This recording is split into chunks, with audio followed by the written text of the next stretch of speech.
हमारा नेता कौन है? बोलो। झांसी की रानी। सही। हमारा नेता झांसी की रानी लक्ष्मीबाई है।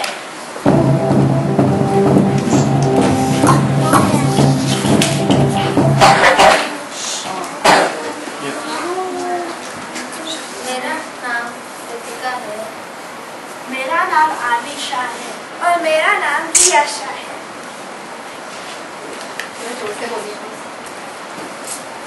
आज मैं आपको झांसी की रानी के बचपन के बारे में बताऊंगी। Can you say it louder बेटा, पीछे नहीं सुनाई देगा। आज मैं आपको झांसी की रानी के बचपन के बारे में बताऊंगी। खूब लड़ी मर्दानी वाली ये तो झांसी वाली रानी है। 19 नवंबर 1828 के दिन श्री मोरोपंत तांबरे और भगवती तांबरे ने काशी वाराणसी में एक बहादुर लड़की को जन्म दिया, जिसका नाम मणिकर्णिका तांबरे रखा, जो प्यार से मनु के नाम से जानी गई। मनु ने अपनी माँ को 4 साल की उम्र में खो दिया। टाटिया गुरु ने मनु के घर पर ही पढ़ाई की और पढ़ाई के साथ मनु ने घुड़सवारी, तलवारबाजी और धनुर्विद्या भी सीख रही थी।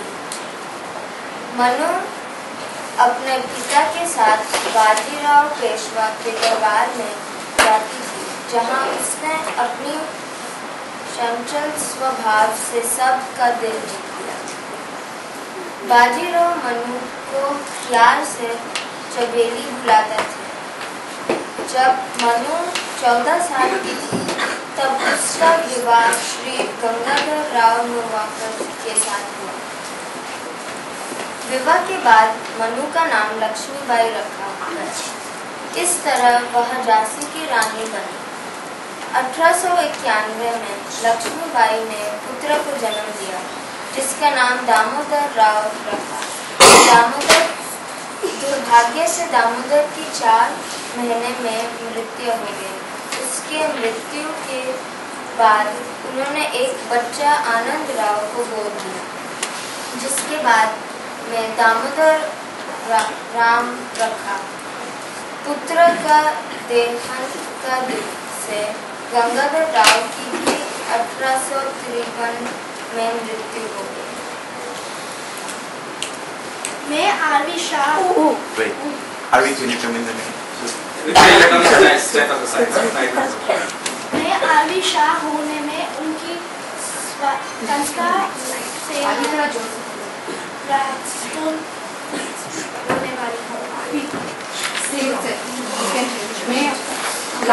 मैं आलिशा होने में उनकी स्वतंत्रता से नई राष्ट्र होने वाली हूँ। मैं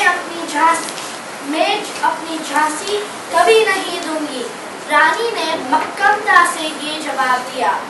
जब ब्रिटिशों झांसी राज्य को दरखास्त करने का हुक्म दिया था, रानी लक्ष्मीबाई ने खूब कुशलता से झांसी राज्य को संभाला।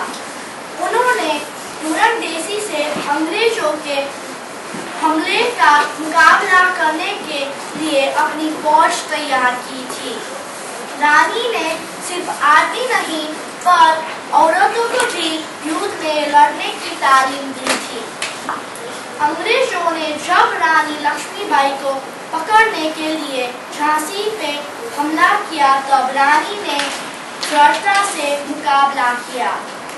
रानी ने दूसरी फौज के साथ मिलकर ग्वालियर के राजा और अंग्रेजों के मिलकर सिंधिया को हराया। अंग्रेजों ने रानी को हराने के लिए जब ग्वालियर को चारों ओर से घेर लिए, तब रानी पूरी बहादुरी से मैदान में आ गई। उनकी निडरता ने पूरी सेना को प्रोत्साहन दिया। अंग्रेजों के सामने लड़ते लड़ते जून 1858 के दिन झांसी के शेरनी ने देश के लिए अपनी जान दे दी। वो तो शहीद हो गई, पर उनकी बहादुरी, निडरता और दृढ़ता आज भी अपने शब्दों में, रानी, remarkable for her beauty, cleverness, and reservedness, had been the most dangerous of rebel leaders.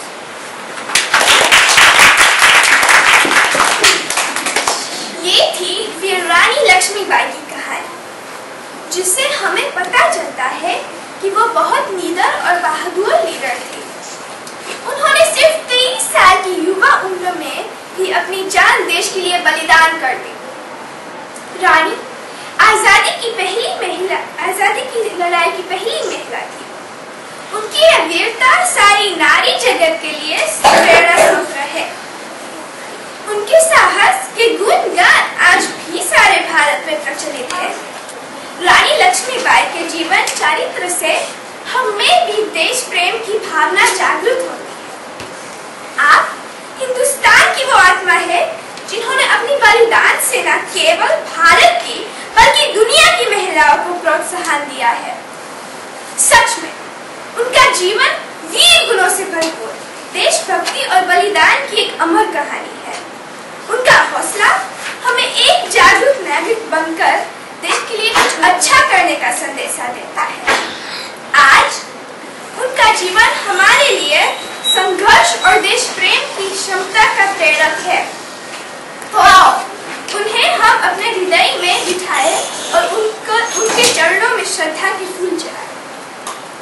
रानी के जीवन से प्रेरित होकर कवि श्री सुभद्रा कुमारी चौहान ने एक काव्य की रचना की, जो इस प्रकार है।